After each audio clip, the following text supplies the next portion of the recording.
예수께서 성전에서 백성을 가르치시며 복음을 전하실세 대제사장들과 서기관들이 장로들과 함께 가까이 와서 말하여 이르되 당신이 무슨 권위로 이런 일을 하는지 이 권위를 준 이가 누구인지 우리에게 말하라.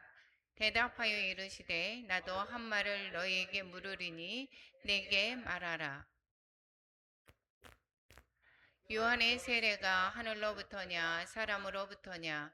그들이 서로 의논하여 이르되 만일 하늘로부터라 하면 어찌하여 그를 믿지 아니하였느냐 할 것이요 만일 사람으로부터라 하면 백성이 요한을 선지자로 인정하니 그들이 다 우리를 돌로 칠 것이라 하고 대답하되 어디로부터인지 알지 못하노라 하니 예수께서 이르시되 나도 무슨 권위로 이런 일을 하는지 너희에게 이르지 아니하리라 하시니라. 아멘. 예. 오늘 본문의 말씀을 가지고 우리가 예수님의 권위 앞에 서는 사람이라는 제목을 가지고 은혜를 나눌까 합니다. 오늘 누가복음은 계속해서 말씀하시기를 24장까지 하면서 지역별로 이렇게 나누어 놓은 것을 볼 수가 있습니다.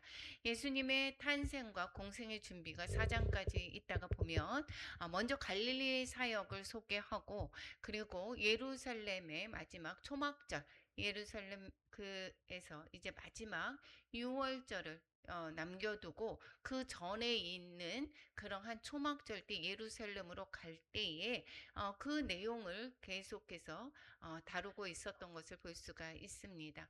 그리고 나서 20장부터 24장까지 고난과 부활이라고 하는 예루살렘 마지막 일주일 사이에 일어난 일들을 기록한 것을 볼 수가 있습니다.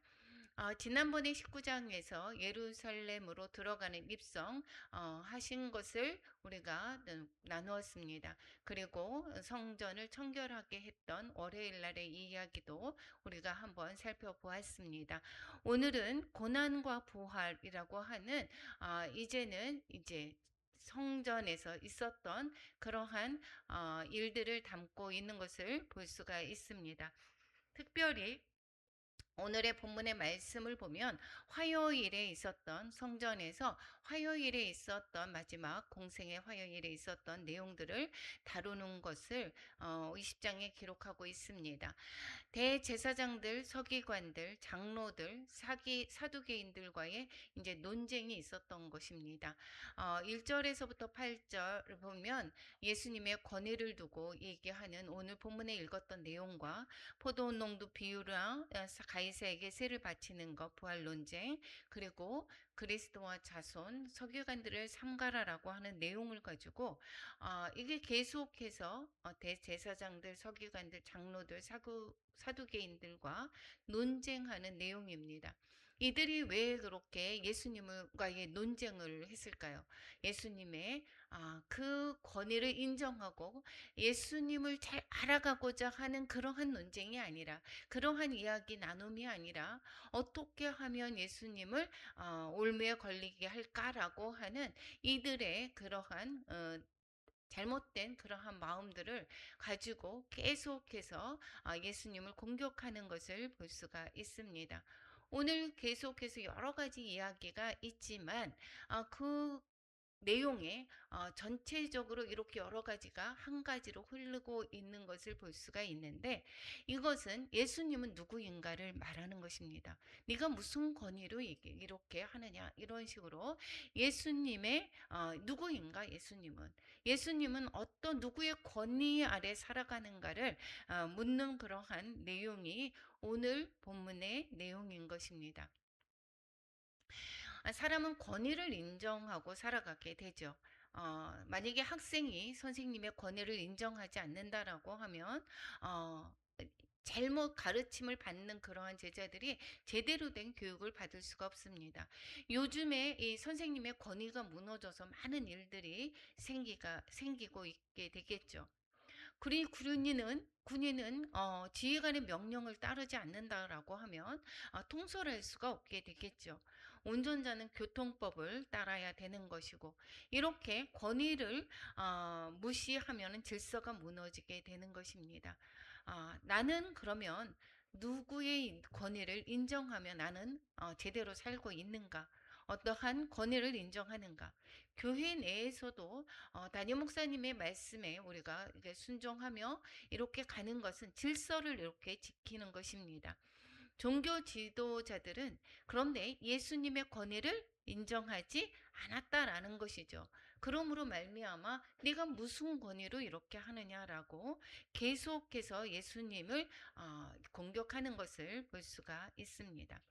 여기에서 계속해서 말씀하시는 것은 예수님의 하나님을 만약에 너희들이 믿는다라고 하면 예수님 즉 자신을 인정해야 된다라는 것을 가르쳐 주고 있지만 이들은 영적인 귀가 어두워져서 그 말씀을 깨닫지를 못하고 있게 되는 것입니다. 그런데 이때에 계속해서 제자들은 예수님과 함께 하면서 예수님의 권위를 인정하게 되는 것을 볼 수가 있게 되겠죠. 먼저 우리가 보면 1절부터 8절까지 권위를 거부하는 사람들에 관해서 이야기를 나누고 있습니다. 화요일 날 다시 베다니에 들어가서 주무시고 다시 나오셔서 그리고 화요일 날 이제 성전에서 있었던 일입니다. 성전에서 백성을 가르치시고 복음을 전했습니다. 예수님이 가시는 마지막까지 계속해서 복음을 전하시고 과연 예수님이 메시아 되심을 계속 가르쳐 주고 있습니다. 여기에서 대제사장들과 서기관들이 장로들과 함께 이제 백성들에게 복음을 전하는데 이들이 왔습니다. 와서 이야기를 하고 있습니다. 무슨 권위로 네가 이런 일을 하는지 말하라라고 이야기를 하고 있고 이 권위를 준 사람이 누구냐? 누가 줬느냐라고 물어보고 있습니다. 예수님에 관해서 잘 순수한 동기로 알고 싶어서 하는 것이 아니라 예수님을 함정에 빠뜨리려고 하는 그러한 질문이 되겠죠. 그러면서 여기 예수님에 관해서 이제 권위로 얘기를 물어봤을 때에 예수님이 오히려 질문을 하게 됩니다. 그러면 질문을 하는데 요한의 세례가 하늘로부터 왔느냐 사람으로부터 왔느냐라고 물어보고 있습니다. 이 요한은 백성들로부터 칭송을 받았던 사람이죠.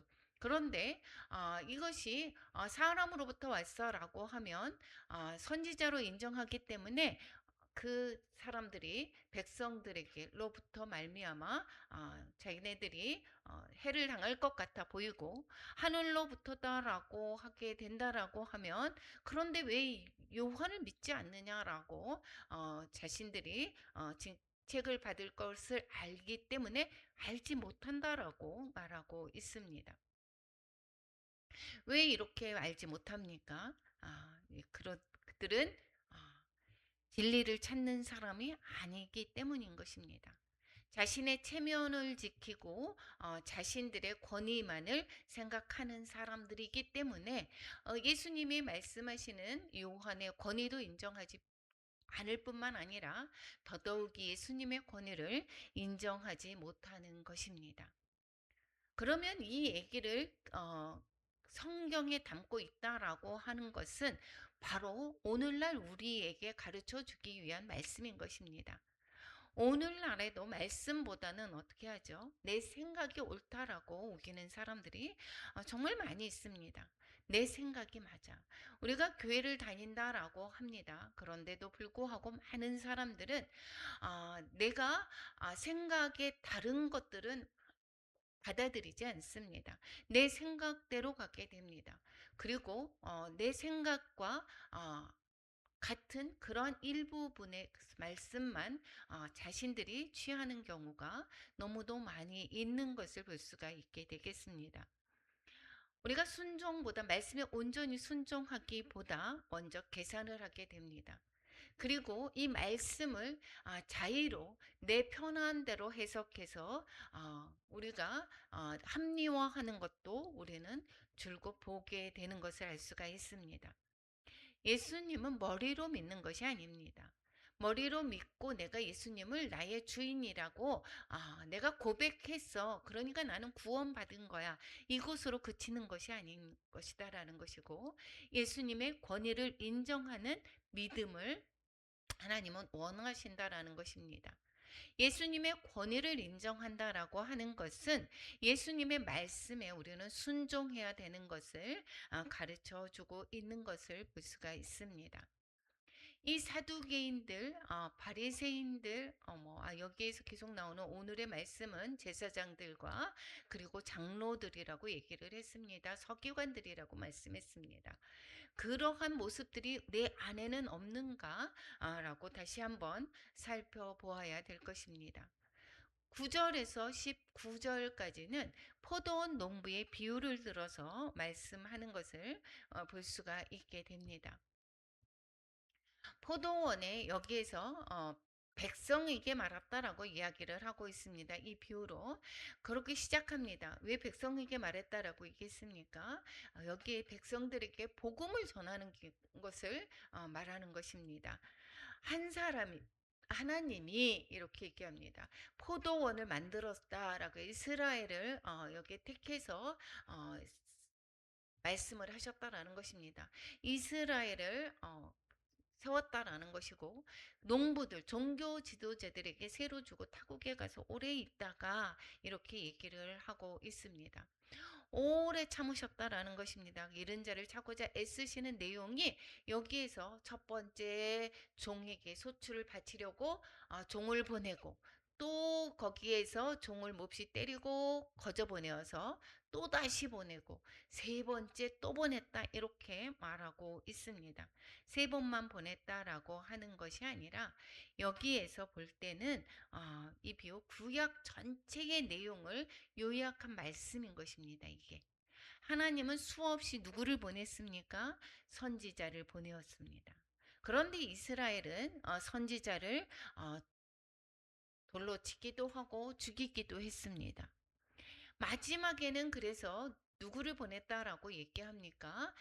마지막에는 내 사랑하는 아들을, 그 아들은 바로 예수님을 보냈다라는 것인데 그들이 혹 그는 존대하리라 이렇게 생각했는데 이 농부들이 이들이 종교 지도자들, 대제사장들 이러한 사람들이 뭐라 그랬다고 했습니까? 죽였다라고 얘기를 하고 있습니다. 그런데도 죽였다 이렇게 말을 하고 있습니다. 아직 죽이지 않았지만 죽지는 않았지만 이들이 지금 죽이려고 의논하고 있고 몇 주 후면 죽을 것을 알게 되겠죠. 그래서 이랬을 때에 와서 그 농부들을 어떻게 하겠느냐? 이 농부들은 포도원을 다른 사람들에게 줄 것이다라고 말하고 있습니다. 다른 사람에게 주리라라고 하는 것은 이방인들이 포도원 농부가 되어서 복음을 계승할 것을 예언하는 말씀인 것입니다. 그래서 그렇게 되지 말지어다 하거늘 이렇게 얘기합니다. 그랬을 때 예수님께서 시편 118편을 인용해서 말씀하고 있습니다. 그들을 보시고 이르시되 그러면 기록된 바 건축자들의 버린 돌이 모퉁이의 머릿돌이 되었느니라 이렇게 얘기합니다. 누구를 버렸습니까? 예수님을 버렸다라는 것이고 이스라엘이 버렸다라는 것입니다. 이 사람들은 버렸지만 하나님은 가장 그 모퉁이 돌을 귀한 돌로 세우셨다라고 말씀하고 있습니다. 그것이 바로 십자가입니다. 십자가. 그래서 예수님이 십자가 상에서 모든 죄를 모두 짊어지시고 승리하셨죠. 지시고 죽으시고 부활하셨습니다. 모퉁이 돌이 되으셨습니다. 이것을 그런데 18절에 이렇게 얘기합니다. 이 돌들이 사람 위에 떨어지면 그를 가루로 만들어 버린다라고 이야기를 하고 있습니다. 돌 위에 떨어져 부서지는 형국에 처해질 사람들이 바로 종교 지도자들과 정치 지도자를 말하고 있고 돌이 사람 위에 떨어지면 이것은 마지막 날 예수께서 심판할 것을 말씀하고 있는 것을 볼 수가 있습니다. 이렇게 예를 들었을 때에 이 서기관들도 이것이 자신들에게 하신 말씀인 것을 알고 어떻게 합니까? 예수님을 어, 잡고자 합니다. 왜 잡고자 했을까요? 죽이려고 하는 것입니다. 이 서기관들이 영의 귀가 열렸다라고 하면 우리가 재치게 어, 안 좋은 소리, 쪽 그 예수님의 바른 소리를 들었을 때에 내가 좋지 않은 소리다, 나를 징계하기보다는 나에게 덕이 되라고 하는 말씀들을 우리는 귀담아 듣고 우리는 회개하고 죽기로 나온다면 그것이 우리는 큰 은혜가 되겠죠. 그렇지만 귀가 막혀 있는 사람은 오히려 자신을 질책하는 소리로 듣고 신경질과 짜증과 아니면 예수님을 여기에서 잡고자 하는 그러한 우를 범하는 것을 볼 수가 있습니다. 우리가 양약은 입에 쓰다라고 얘기를 하고 있습니다. 오히려 나를 위하는 사람이 나에게 어떠한 그러한 잘못을 꼬집어 주고 있습니다. 그럴 때 우리는 어떻게 듣는지 우리는 살펴보아야 될 것입니다. 우리가 만약에 이러한 옆에 사람이 나를 위해서 얘기하는 소리를 바로 들을 때는 오히려 우리가 은혜가 될 수가 있고 더욱더 주님과 가까이 가는 소리로 들을 수 있지만 이 지금 서기관들과 대제사장들처럼 그렇게 우리가 그 소리를 싫어하는 나를 오히려 핍박하는 소리로 듣는다라고 하면 오히려 우리에게는 더 잘못된 그러한 길로 가게 되는 그러한 계기가 될 수가 있습니다. 사람들은 예수님을 삶의 중심이 아니라 오늘도 지금 삶의 중심이 아니라 필요할 때만 찾는 분으로 생각하고 있습니다. 우리가 그러한 모습이 아닌가요? 우리가 하나님을 믿는다라고 하는 것은 내가 필요할 때, 내가 어려운 일을 당했을 때 문제를 해결해 주는 분으로만 찾고 있지 않습니까? 예수님은 인생의 머릿돌이 되셔야 되는 것입니다. 어떠한 상황 속에서도 우리는 예수님이 나의 머리가 되셔서 예수님의 말씀대로 우리는 순종해야 되는 것이고 내 생각과 다르다라고 했을 때 내 생각을 버릴 줄 알아야 되는 것입니다. 서기관들과 대제사장들처럼 우리가 하나님의 말씀이 나를 찌르는 것이 있다라고 할 때에 오히려 나를 내가 회개하고 주께로 나아가는 계기로 삼아야 된다라는 것이죠. 26 20절에서 26절까지는 여기에서 세금에 관한 문제를 가지고 예수님을 시험하는 것을 볼 수가 있습니다. 가이사 것은 가이사에게 바친다라고 예수님이 답변하는 내용이죠. 여기에서 20절에서 보면 예수를 총독의 다스림과 권세 아래 넘기려고 이렇게 얘기합니다. 누가 그렇게 얘기했다라는 것입니다. 여기 서기관들과 대제사장들이 이렇게 예수님의 말씀을 듣고 그리고 그 이에 그들이 이렇게 얘기합니다. 엿보다가 총독의 다스림과 권세 아래에 넘기려고 이야기를 하는 것입니다. 그들이 엿보다가 누구를 보냈습니까? 정탐들을 보냈습니다. 그들로 의인인 채 하면서 예수의 말을 책잡게 하라고 이야기합니다. 그들이 그래서 물어봅니다. 정탐들을 보내었습니다. 그들이 묻습니다. 선생님이요, 우리가 아노니 당신은 바로 말씀하시고 거칠애로 번지르르하게 이렇게 이야기를 하고 있습니다. 가르치어 사람을 외모로 취하지 아니하고 진리로서 하나님의 도를 가르칩니다. 이렇게 먼저 운을 띄죠. 그리고 얘기합니다. 우리가 가이사에게 세를 바치는 것이 좋습니까? 옳지 않는 것입니까? 라고 물어봅니다. 이들은 세금 문제를 통해서 아, 예수님을 넘어뜨리고자 하는 거죠. 왜 그렇습니까? 가이사에게 세금을 주지 말라라고 하면 이 로마 정부에 반항한다라고 하고 정치적인 목적으로 예수님을 넘기려고 하는 그러한 음모였던 것입니다. 만약에 바치라라고 한다면 예수님을 따르던 많은 사람들에게 오히려 예수님이 오히려 잘못 보여지게 되는 그러한 등을 돌리게 하는 그러한 계기로 삼으려고 했던 것이 볼 수가 있게 되겠죠. 그런데 예수님은 데나리온을 가져다가 보이라고 말씀합니다. 그리고 그 데나리온을 보면서 가이사 것은 가이사에게, 하나님의 것은 하나님에게 바치라고 말씀합니다. 여기에서 정치적인 문제로 얘기한 것이 아니라 이 동전에 황제의 형상이 있게 되겠죠. 그러므로 황제에게 돌려주라고 하는 것을 볼 수가 있게 됩니다.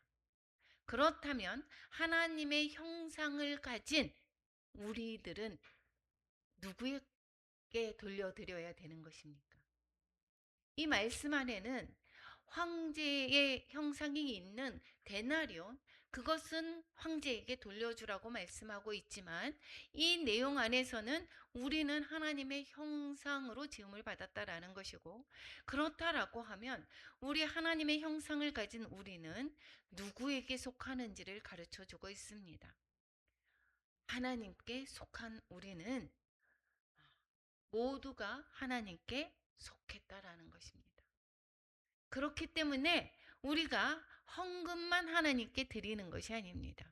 누구에게 드려지는 것입니까? 내 자신을 온전히 하나님께 드려야 된다라는 것을 말씀하고 있습니다.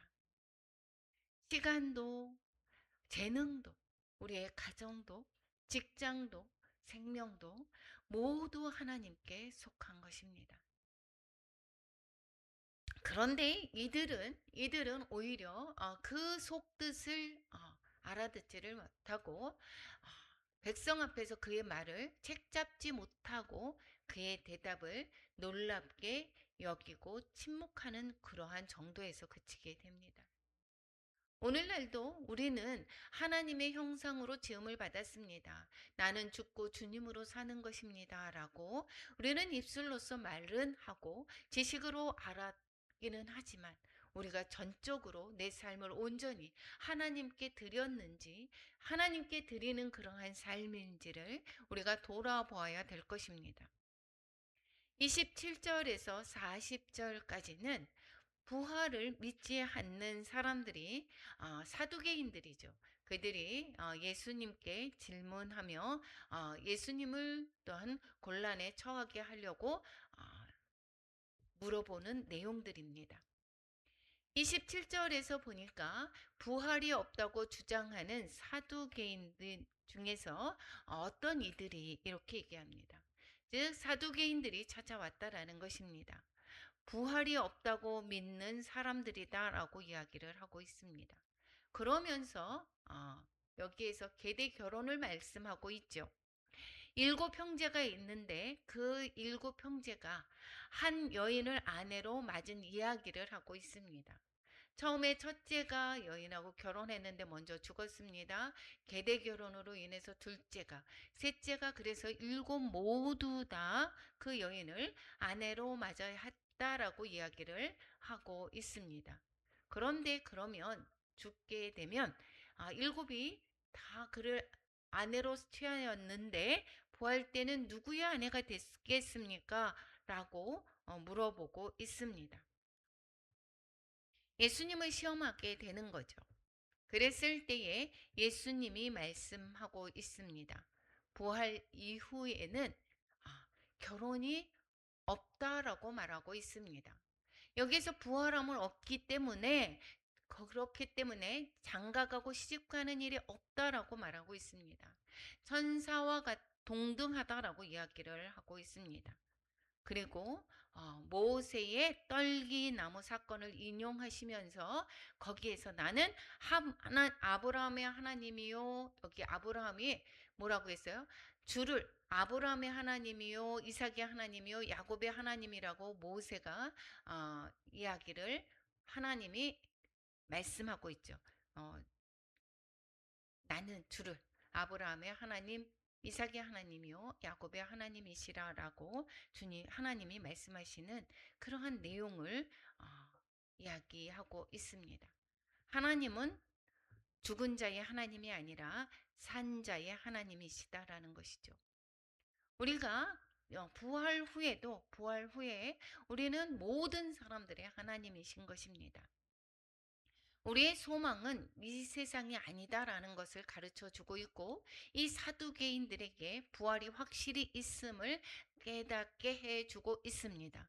그럼에도 불구하고 이 사두개인들이 영의 귀가 열려서 하나님의 예수님의 말씀을 받아들였으면 얼마나 좋겠습니까마는 그러지 못하고 오히려 예수님을 넘어지고자 하는 그러한 질문으로 그치게 됩니다. 그렇지만 예수님은 이렇게 말씀함으로 말미암아 그곳에 있었던 많은 사람들에게 하나님의 우리의 부활을 가르쳐 주고 있습니다. 우리의 소망은 이 세상이 아닙니다. 부활인 것입니다. 죽음은 끝이 아니라 무엇이죠? 영원한 생명이 있습니다. 우리가 영원한 생명을 소망으로 살아가는 자가 바로 우리인 것입니다. 그래서 그리스도인은 절망 가운데서도 희망을 잃지 않는 것입니다. 더더욱이 절망 가운데서 더더욱이 하나님께로 나와서 하나님으로부터 우리는 소망을 갖게 되는 것, 이것이 믿음의 사람인 것입니다. 41절부터 44절까지는 누가 다윗의 자손이냐, 그리스도의 자손이냐, 예수 그리스도는 메시아는 다윗의 자손인가 아니면 주인가를 물어보는 것입니다. 이번에는 예수님이 묻습니다. 그들에게 물어봅니다. 사람들이 어찌하여 그리스도를 다윗의 자손이라고만 하느냐라고 묻는 것입니다. 메시아가 왜 다윗의 후손으로 오신다라고 주장님께서는 하나님 말씀하셨습니다. 그런데 어째서 다윗의 자손이라고만 하느냐라는 의미입니다. 그랬을 때에 시편 110편을 인용해서 말씀하고 있습니다. 다윗의 시편을 말하고 있습니다. 다윗이 그리스도를 주라 칭하였으니 어찌 그의 자손이 되겠느냐라고 그러면서 반문을 하고 계십니다. 다윗이 시편에 뭐라고 얘기했습니까? 내 주께 이르시되 내가 내 원수를 내 발등상으로 삼을 때까지 내 우편에 앉았으라 하셨도다 하였으리라. 이렇게 하였느니라라고 하는 다윗의 만약에 후손이라고 한다면 어떻게 해서 다윗이 주라고 얘기를 하고 있느냐라고 물어보는 것입니다. 즉 예수님을 훌륭한 선생님으로만 알고 있어서는 안 된다라고 말하는 것입니다. 메시아를 내 주라고 부르는 것처럼 예수님은 참 하나님이시고 참 사람이다라는 것을 가르쳐 주고 있습니다. 즉 다윗의 후손인 동시에 다윗의 하나님이다라는 것을 말씀하고 있죠. 그래서 그들에게 메시아를 예수님을 즉 하나님을 훌륭한 선생님이야 이것으로 그치지 말고 즉 하나님께서 보내신 메시아인 것을 알기를 바랬던 것입니다. 그분이 바로 우리 주님이시다라는 것을 우리도 기억해야 될 것입니다. 45절에서 47절까지 보면 서기관들을 조심하라고 말씀하고 있습니다. 누구에게 말하고 있습니까? 모든 백성이 들을 때에 그 제자들에게 말하고 있습니다. 이 서기관들은 어떤 사람이다라고 얘기하고 있습니까? 예수님이 경고를 합니다. 누구를 경고합니까? 서기관들을 삼가라라고 하면서 경고를 하고 계십니다. 그 서기관들은 긴 옷을 입고 다니고 그리고 인사받는 것을 좋아한다라고 얘기하죠. 문안받는 것과 그리고 높은 자리를 좋아한다라고 이야기를 하고 있습니다. 기도는 어떻게 한다고 얘기합니까? 길게 한다라고 이야기를 하고 있습니다. 그렇지만 가부의 자산을 빼앗는다라고 말하고 있습니다. 겉은 경건하지만 속은 탐욕으로 가득했다라는 것을 말하고 있습니다. 그렇기 때문에 우리는 우리의 지금의 모습도 우리가 볼 때에 겉모습으로 신앙을 판단하는 것이 아니다라는 것을 말씀하고 있죠. 신앙은 겉모습보다 중심이다라는 것입니다. 내 중심이 우리가 어떠한가를 보아야 된다라는 것이고, 하나님은 우리의 마음을 보신다라는 것이고, 다윗이 내 마음에 합했다라고 하나님이 말씀하시는 것은 그 겉모습이 아니라 마음에 합한, 즉 그 마음의 중심을 보셨다라는 것을 가르쳐 주고 있습니다. 오늘날 내 마음의 중심은 어디에 있습니까? 내 마음의 중심은 정말 하나님을 사랑하는가? 탐욕으로 가득 차 있는가? 하나님을 내 욕심을 채우기 위한 도구로 사용하는 것은 아닌가? 다시금 돌아보아야 될 것입니다. 오늘 말씀을 통해서 예수님을 누구로 믿는가라고 오늘 본문에서 가르쳐 주고 있습니다. 우리는 예수님을 누구로 믿고 있습니까? 종교 지도자들은 까지 거부했죠. 그런데 우리는 끝까지 거부하는 모습은 아닌지. 우리는 밖에서 예수님을 전할 때에 많은 사람들이 끝까지 예수님을 거부합니다. 그러한 모습은 대체적으로 보았을 때에 아예 이스라엘 밖에 있는 사람들을, 이방인이고 아니면 예수님 밖에 있는 사람들의 그런 모습이지만, 여기에서 제사장들과 그리고 서기관들과 장로들은 그 안에, 즉 지금으로 이야기하면 교회 안에 있는 사람들이다라는 것입니다. 그러한 사람도 직분자도 될 수 있고 또 목회자도 될 수가 있습니다. 그 마음에, 이러한 마음, 그 마음의 중심이 무엇인지, 내 탐욕을 채우는 것은 아닌지, 예수님을 외치고 말씀하지만 그 마음에는 탐욕으로 가득한 모습은 아닌지를 우리는 돌아보아야 될 것입니다. 종교 지도자들이 끝까지 거부했듯이 우리도 말씀 앞에서 강팍해지면 안 됩니다. 말씀 앞에서 우리가 기경되고 다시금 주께로 돌아오고, 온전히 저는 주님의 것입니다 라고 고백하며 주께로 나와야 될 것입니다. 제자들은 예수님을 주님으로 믿게 됩니다. 우리 역시 선택해야 합니다. 예수님의 권위를 인정하고 그분께 순종하는 삶을 살아야 되는 것입니다. 순종한다는 것이 예배만 잘 드린다라는 것이 순종이 아니라 우리의 삶이 바로 제사가 되어야 되는 것입니다.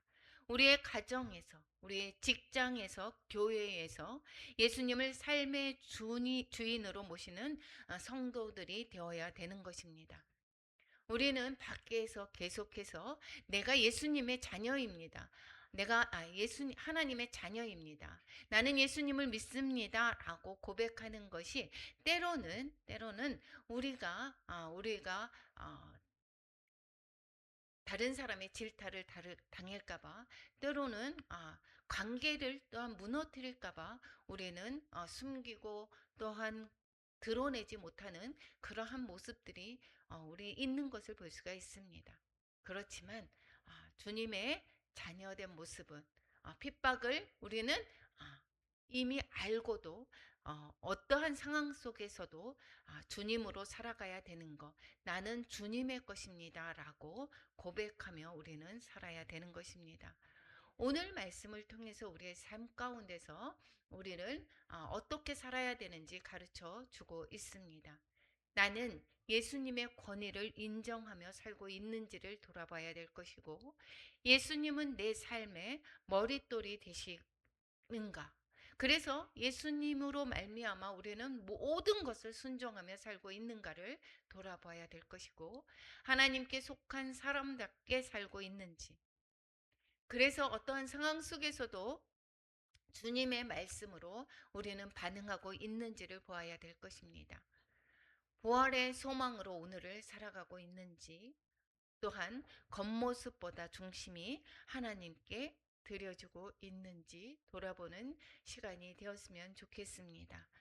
그리하여서 오늘 본문의 말씀에 있는 사두개인 그리고 제사장들 또 장로들 이러한 종교 지도자들 이러한 모습에 있는 나라면 또한 내 모습이 있다면 그러한 모습이 있다면 가감하게 그 모습을 버리고 주께로 돌아오는 우리 모두가 되시기를 축원합니다. 오늘 찬양하고